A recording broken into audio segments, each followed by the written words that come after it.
Hola, ¿qué tal? Bendiciones para todos los alumnos. Continuamos con el comentario panorámico de la carta a Colosenses del apóstol Pablo. Estas cartas, bueno, son cartas que el apóstol Pablo escribió desde Roma, ¿no? Como ya habíamos dicho. Colosenses es una carta doctrinal también muy parecida a la carta de los Efesios, ¿sí? Donde denota y resalta la deidad y la plenitud de Cristo, ¿sí? Cristo en vosotros, la esperanza de gloria.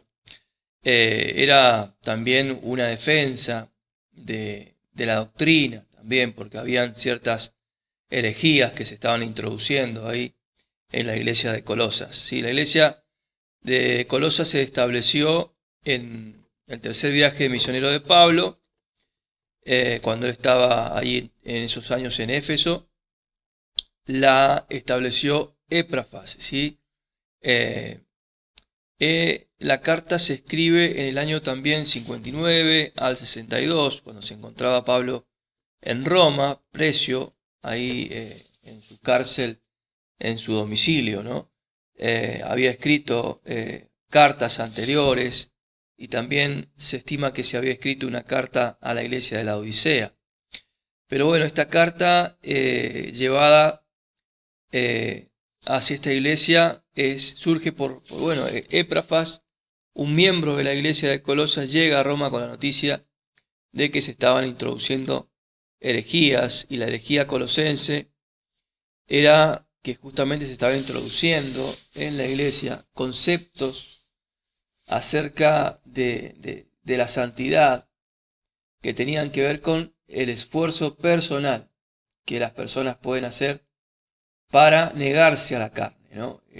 Muchas veces gente estoica o legalista, y también con un razonamiento filosófico acerca del cristianismo, ¿no? Les cuesta entender que la obra es una obra externa hacia nosotros, que no es una obra que puede salir de nuestro esfuerzo personal. Eh, este cristianismo, ¿no? Esta santidad, es un don de Dios también. Es un don que Dios da cuando hay una intimidad y una relación con Dios. Cuando pasamos tiempo con Dios, cuando le amamos, cuando elegimos estar con Él, Él nos imparte también su Espíritu Santo. Y el Espíritu Santo es el que empieza, ¿no? a limpiarnos, también a celarnos, a reclamar parte de nuestra intimidad.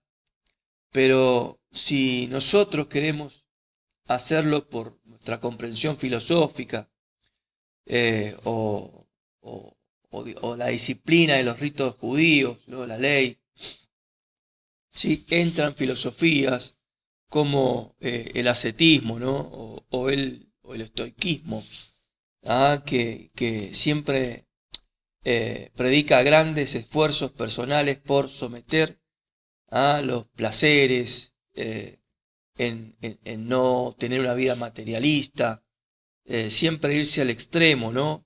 El ascetismo es una práctica de abnegación y abstinencia de los deseos físicos y otros placeres mundanos, ¿ah?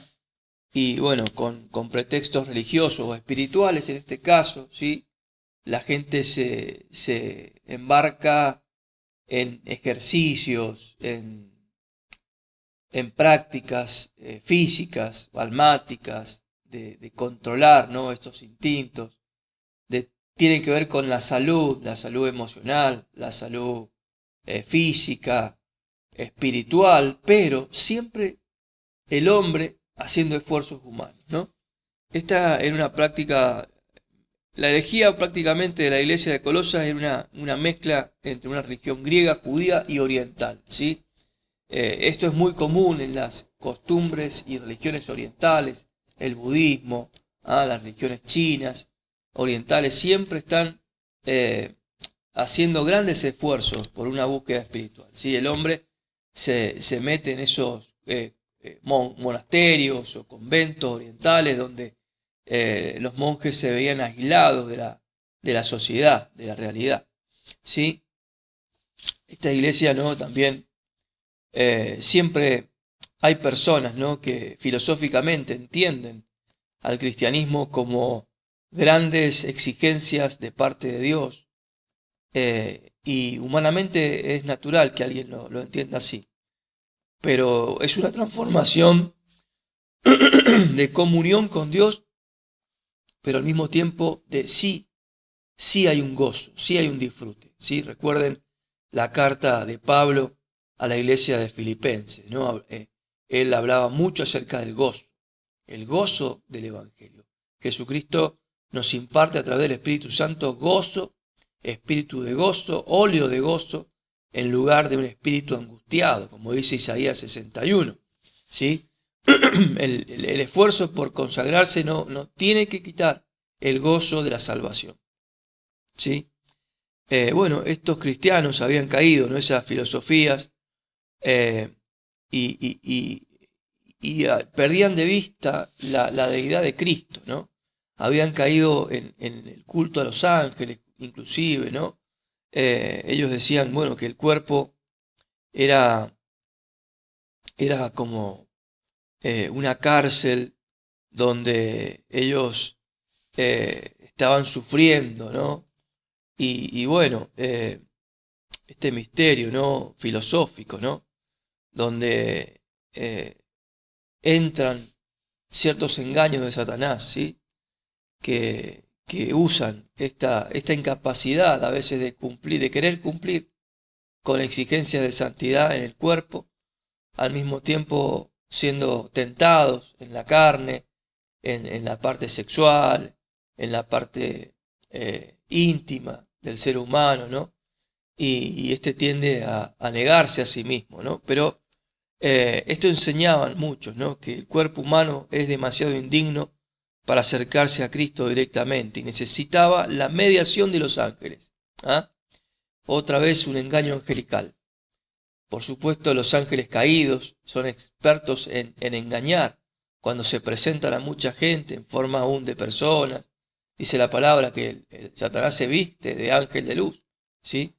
Toda la doctrina angelical de la angelología y todo eso tiene que ver con un engaño de luz a la gente, ¿no? Él se viste como ángel de luz, o sea que el alumbramiento, la filosofía, el conocimiento que los ángeles dieron siempre a los hombres acerca de tecnología, acerca de ciencia, toda la antena que se preparó en el Génesis enseña en el capítulo 11 acerca de la Torre de Babel, que era como una especie de antena que comunicaba el segundo cielo con la tierra, ¿no? Sabemos que en el segundo cielo hay una actividad angelical de los ángeles caídos, donde Satanás, el príncipe, está como en un cielo intermedio, generando muchas veces oposición a las oraciones de los cristianos, ¿no?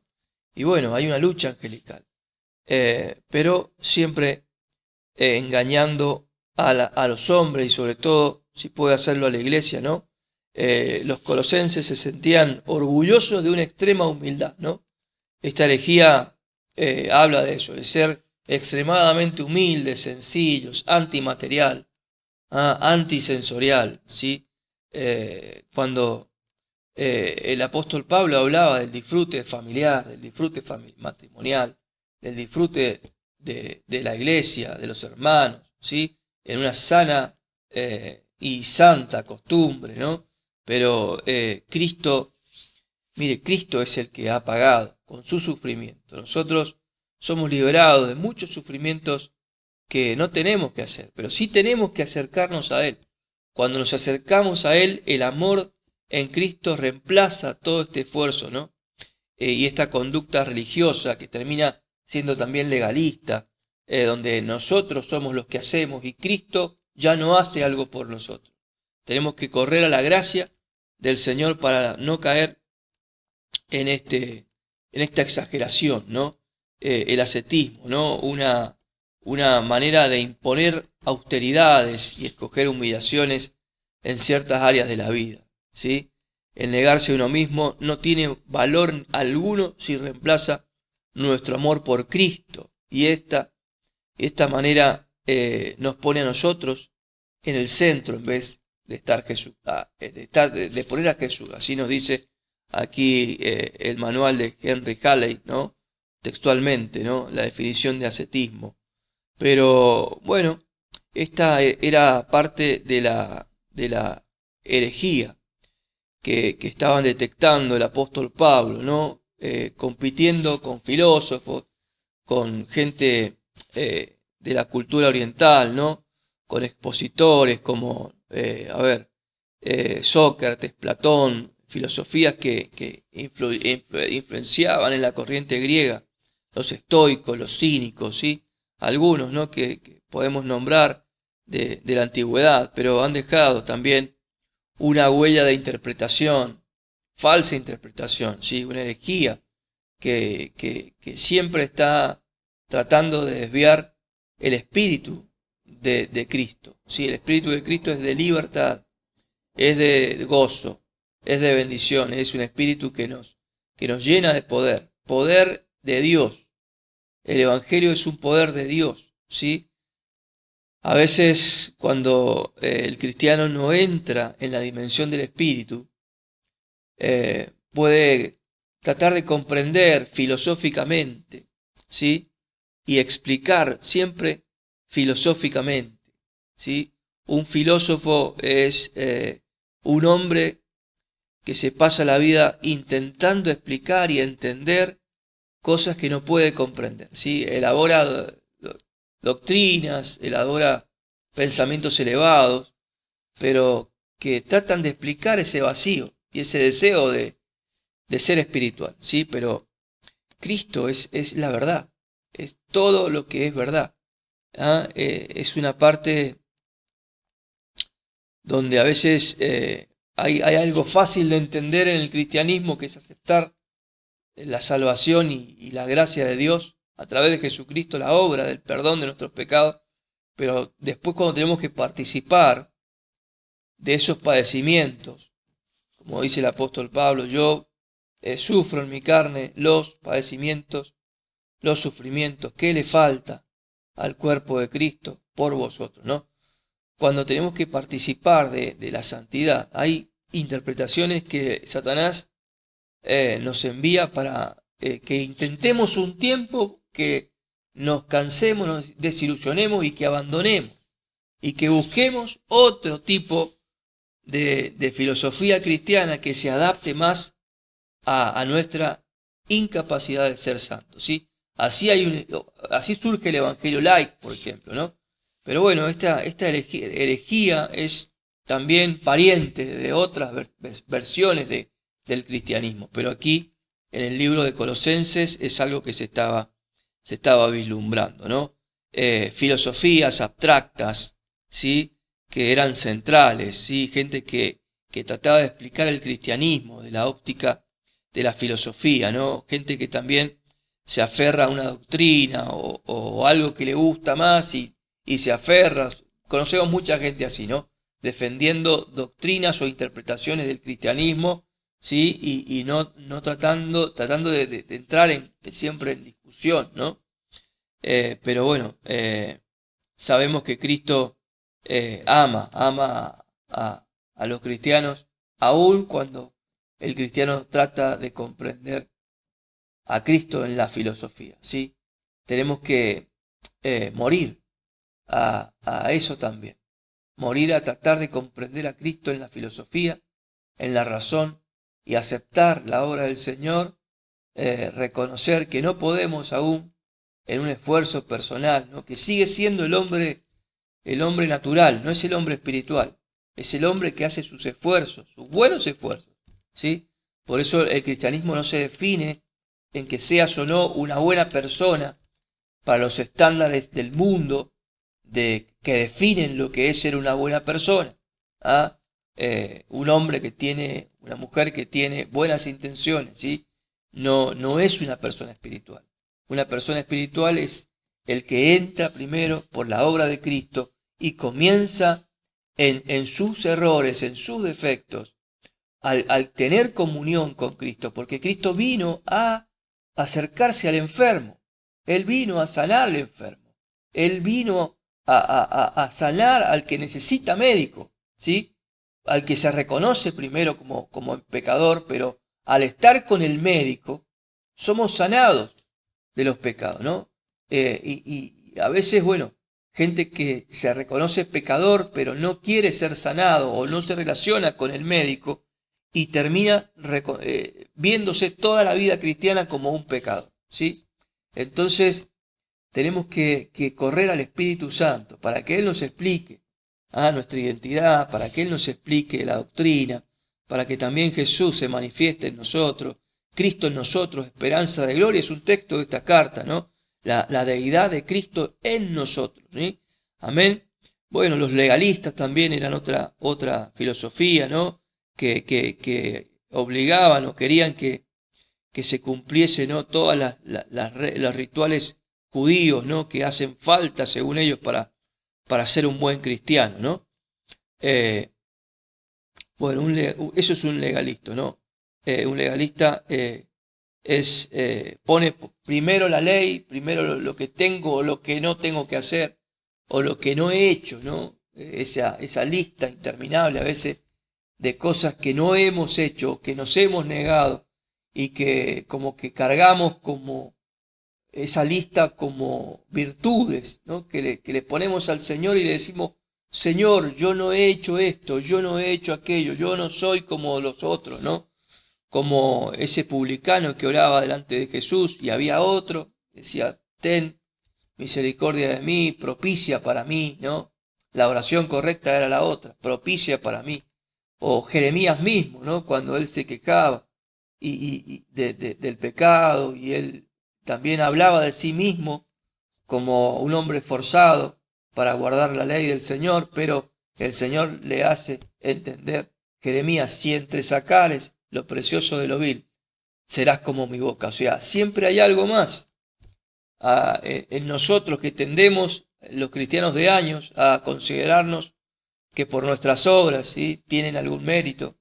De hecho, están en la memoria del Señor, pero nosotros tenemos que depender siempre de la gracia y el perdón y la misericordia. Día a día. La misericordia de Dios se renueva día a día. Entonces nuestra memoria también tiene que ser a veces reseteada en lo que hicimos ayer y pedir la misericordia para hoy, porque cada día trae su propio afán, ¿sí? Y cada día trae un desafío nuevo, ¿sí? Por eso tenemos que estar cuidándonos de caer en estas cosas y descuidar la vida en Cristo, ¿sí?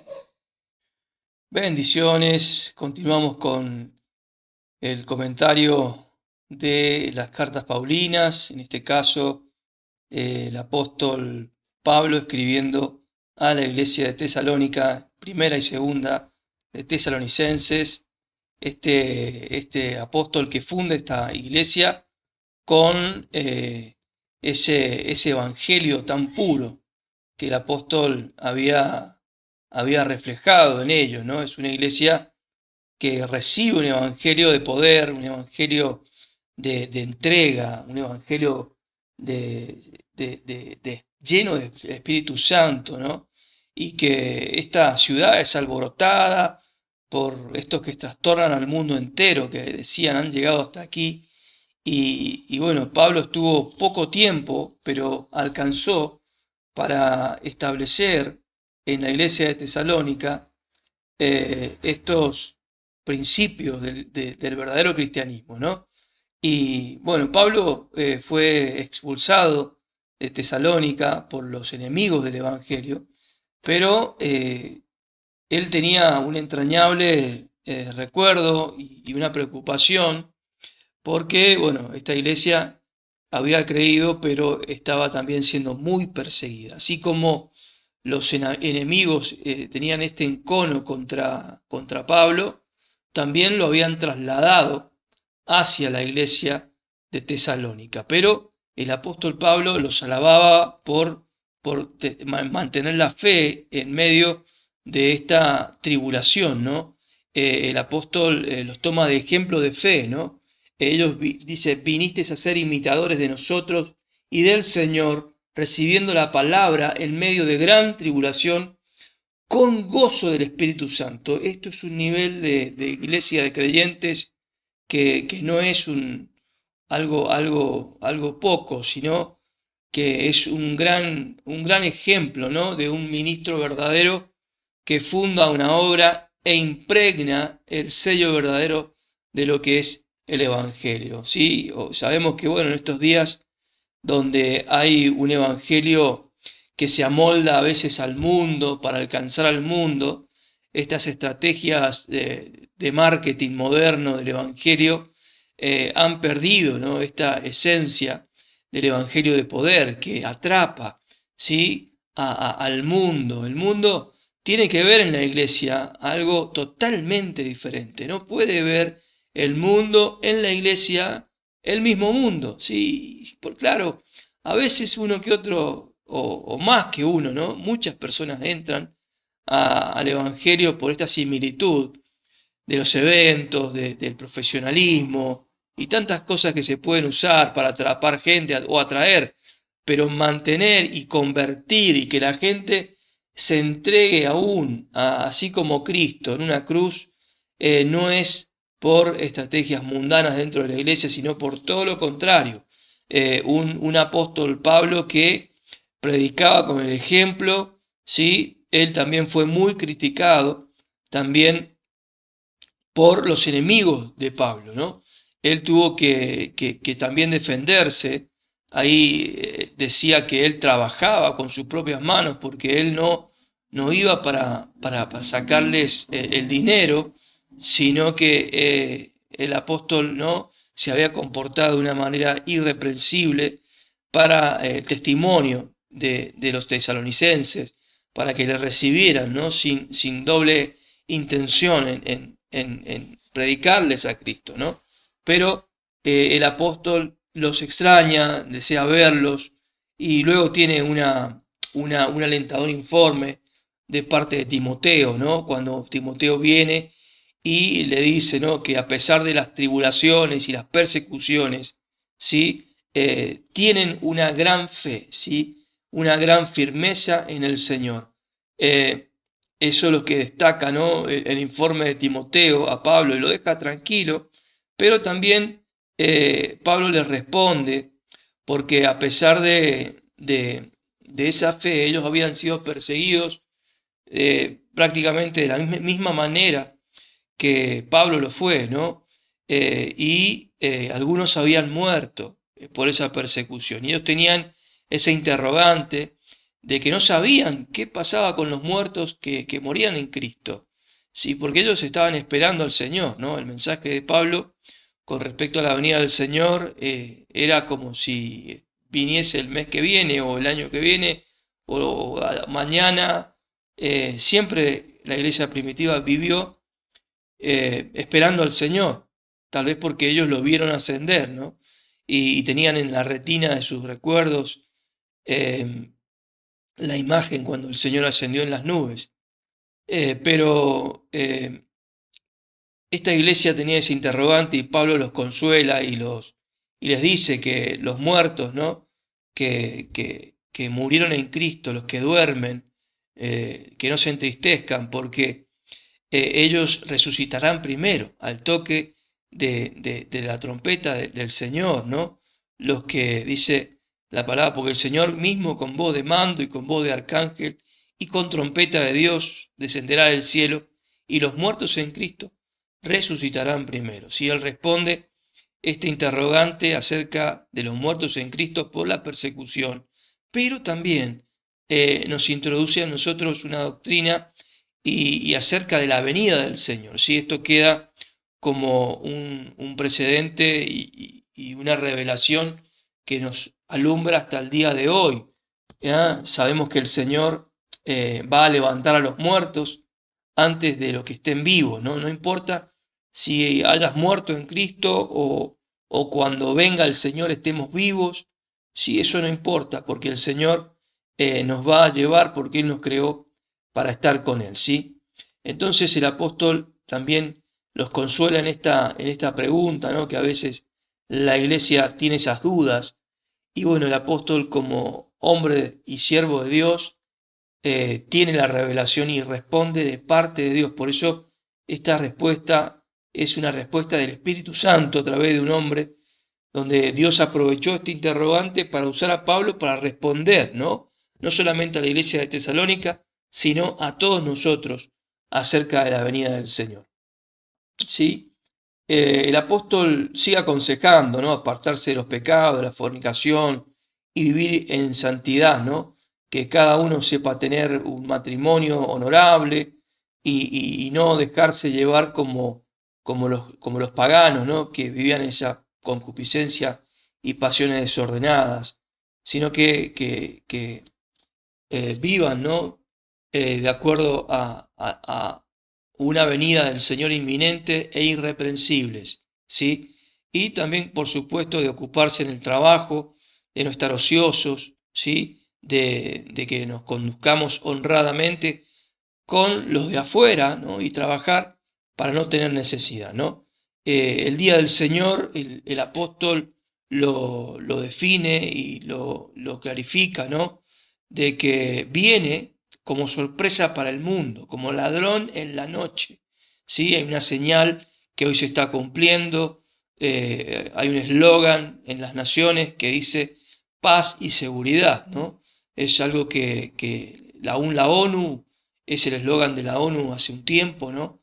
Y ya escuchamos esto, ¿no? Paz y seguridad es lo que se persigue en medio de tantas guerras o tantas rumores de guerras, ¿no? Que hay más rumores que guerras, pero dice que cuando se logre tal vez esta falsa paz, vendrá de repente sobre los incrédulos su destrucción, ¿sí? No escaparán, pero nos aconseja a nosotros que somos del día y que tenemos conocimiento que esta sorpresa de la venida del Señor como ladrón en la noche será para el mundo, para los incrédulos, mas no será así para nosotros, ¿sí?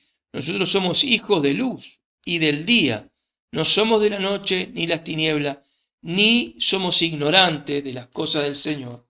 Entonces tenemos que andar en luz, ¿ah? Velando, porque no tenemos que andar durmiendo como los demás, sino velando y ser sobrio, ¿no? O sea, que lo que será para el mundo, para la iglesia, no será una sorpresa. Nosotros estamos esperando al Señor, ¿sí? No será una sorpresa, ¿sí? Entonces el apóstol aclara esto, ¿no? Aclara esto y nos da esta diferencia con respecto a nosotros, ¿sí? Estar siempre gozosos, le dice a la iglesia, orar sin cesar, da gracias en todo, no apagues el espíritu, no menosprecies la profecía, no apagues el espíritu, examinarlo todo, retener lo bueno, abstenete de toda clase de mal, ¿sí? Y deja una frase que tiene que ver, ¿no? Con la iglesia que va a ser tomada por el Señor. Y el mismo Dios de paz os santifique por completo. Amén.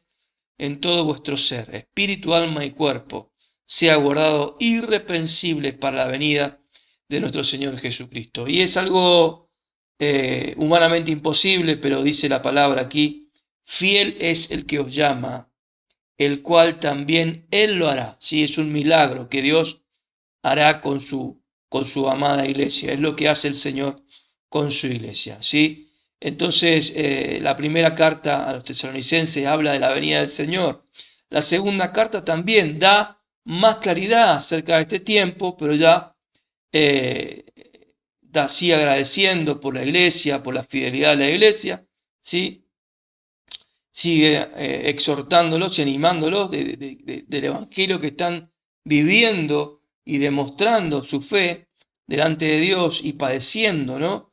Y diciendo que también que los que traen las tribulaciones recibirán su pago, ¿sí? Entonces aquí el apóstol sigue hablando de la segunda venida en este contexto, pero ya introduce a que esta venida del Señor no será sin antes se manifieste el anticristo, el hombre de pecado, y también la apostasía de la iglesia, ¿sí? Estamos viendo una iglesia en Tesalónica muy fiel con respecto a vivir el evangelio de una manera muy pura, pero que tal vez ellos no se imaginaban otra manera de vivir el evangelio. Pero sabemos nosotros que en este tiempo, básicamente, hay mucha gente cristiana que no vive el verdadero evangelio, ¿sí? Que prácticamente vive otro evangelio, ¿sí? Un evangelio hecho a su medida, o ciertas cosas sí, pero como que ni siquiera comparten la idea de ser transformados, ¿sí? O que todo vuestro ser, espíritu, alma y cuerpo sea irreprensible, ¿no? Hoy hay un cristianismo donde dice, bueno, solamente una parte, una parte superficial puede ser tomada para, para manifestar un cristianismo, ¿no? Pero la transformación completa por ahí no se predica, ¿no? No se predica como en Tesalónica. Por eso el apóstol les aclara y les dice, va a venir un tiempo donde el cristianismo no será fiel, sino habrá gente que se apartará de la fe, se apartará de la fe, dejará de vivir la fe. Y aparecerá también el hombre de pecado, que tiene hasta el día de hoy, dice, una resistencia, hay alguien que lo detiene, ¿sí? Es el ministerio del Espíritu Santo, la presencia de la iglesia, ¿no? Que está deteniendo a la manifestación completa del hombre de pecado. Si bien el espíritu del anticristo ya está trabajando, pero el hombre de pecado tiene una resistencia para manifestarse debido a la presencia de la iglesia. Por eso se dice que la manifestación visible de este hombre puesto para gobernar el mundo será cuando la iglesia sea quitada, cuando esa resistencia no exista, ¿no? O la iglesia espiritual, la iglesia que es tomada primero, la iglesia que es raptada, ¿no? Y queda en el panorama mundial una iglesia, ¿no? Que luego es transformada, ¿sí? Lo que habla Apocalipsis de esta gran multitud que lavaron sus ropas, pero en presencia de la gran tribulación, en medio, ¿sí? Del anticristo, ¿no? Que los persigue y ellos realmente ahí toman conciencia de lo que es el verdadero evangelio, ¿no? Pero Pablo aquí en esta carta nos da esta idea, ¿no? Que se va a manifestar ese hombre de mentira, pero también los incrédulos van a ser engañados por Dios, porque el Señor les enviará un poder engañoso para que crean la mentira, ¿sí? Y tal vez parte de la iglesia también sea seducida por este pensamiento mentiroso, ¿no? A fin de que los condenados, todos los que no creyeron a la verdad en su momento, sino que se complacieron en la injusticia, ¿sí? Entonces el apóstol les anima a estar firmes, a velar, ¿sí? A orar también en medio de la persecución para no perder la fe, ¿sí? Dice para que sean librados de los hombres perversos y malos, porque dice, no es de todos la fe, ¿sí? Define la fe como un don que Dios se lo da a solamente a los que van a ser salvos. Y ello es algo muy cierto, porque la fe es un don de Dios y vemos que no todos tienen ese don, ¿sí? Eh, bueno, aconseja al apóstol Pablo a no estar ocioso después, a no andar, es como si algunos andaban, parece, esperando al Señor y abandonaban el trabajo, abandonaban las responsabilidades y además exigían que la iglesia o los miembros de la iglesia que tenían, que eran más pudientes, los tenían que mantener, ¿no? Pero el apóstol dice, el que no trabaja, que no coma. O sea que en los tiempos de la venida del Señor hay que seguir teniendo las responsabilidades, todas las responsabilidades que uno continúa haciendo, ¿no? Dando buen testimonio hasta el último momento, trabajando, estudiando, siguiendo, esperando al Señor. Hay que vivir esperando al Señor como si faltase mucho tiempo, pero sabiendo que queda poco, ¿sí? Bueno, este comentario acerca de las cartas paulinas a la iglesia de Tesalónica.